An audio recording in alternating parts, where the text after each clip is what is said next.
Good afternoon, everyone. My name is MJ. In today's session, we're going to discuss Chapter 5's second learning objective, which is about strategy as a source of information for making human resource decisions. In the course of the discussion, our goals are to identify the various strategies business organizations formulate and implement that affect human resource decisions, discuss the implications of these strategies to human resource management, and lastly, analyze what measures can be taken by HR managers to address the challenges that will possibly occur in the decision process. Let's start by understanding the basic meaning of human resource strategy. A human resource strategy is a business overall plan for managing its human capital to align with its business activities. It sets the direction for all the key areas of HR, including hiring, performance appraisal, development, and compensation. The HR strategy is thus a long term plan that dictates the HR practices throughout the organization. The HR strategy is based on the organizational strategy. HR systems and the organization structure should be managed in a way that is congruent with organizational strategy. The HR strategy touches on all the key areas in the HR. These include recruitment, learning and development, performance appraisal, compensation, and succession planning. Elements of the formulation of human resource strategy provide information for the decision making associated with human resource management. In particular, several key strategies have key implications to overall HR functions and practices. It is critical to identify and discuss these implications for HR managers to come up with substantial plans on how to address the possible challenges it might bring to the organization. In business perspective, there are three major strategies, and these are growth strategy, stability strategy, and reduction strategy. Each brings both positive and negative implications, of which the HR managers should be able to handle and control. Let's start with growth strategy. Most small companies have plans to grow their business and increase sales and profits. The method a company uses to expand its business is largely contingent upon its financial situation, the competition, and even government regulation. Some common growth strategies in business include market penetration, market expansion, product expansion, diversification, and acquisition.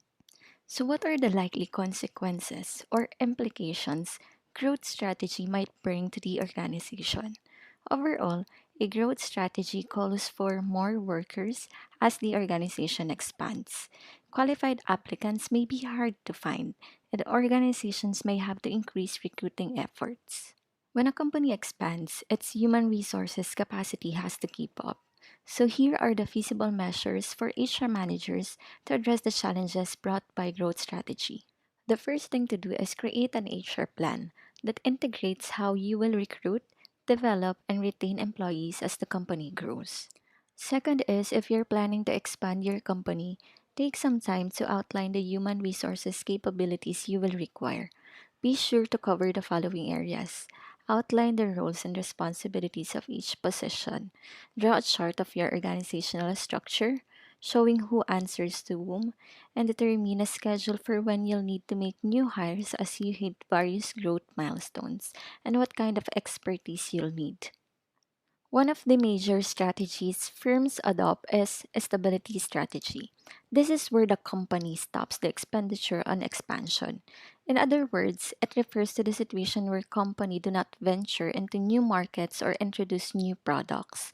Generally, the stability strategy is adopted by firms that are risk averse. It's usually the small scale businesses or if the market conditions are not favorable and the firm is satisfied with its performance, then it will not make any significant changes in its business operations. With regard to its implications, a stability strategy requires few changes, and so may be easier for HR managers to implement. Attrition will lead to a moderate need for recruiting. In relation to this, HR should continue to develop and improve its processes, and this can be achieved by developing a sustainable way of leadership within the organization. Leadership is the key to many positive outcomes, and strong leadership can create value and add up to the stability of the organization. For HR professionals, a consistent and comprehensive leadership approach is at the core of the overall people strategy. In relation to that, HR must create a long term plan. Plan can only be sustainable if it's long term. The reason for that is important business foundations like culture, trust, and organizational learning need time to develop. HR must ensure that employees work in a professional environment that fosters sustainability. Lastly, firms usually adopt a reduction strategy since it can be an effective principle or method for increasing operations efficiency. Reduction strategies can reduce operations costs while increasing productivity, allowing for strategic relocation of resources. This strategy provides additional benefits that ripple throughout the business by eliminating waste, accelerating processes, and utilizing resources effectively. But as an overall result, a reduction strategy can be quite difficult for human resource managers, as the workforce must be reduced through attrition, early retirements, layoffs, and so on. To address these issues, the HR must take the following actions. First is they must explore other alternatives.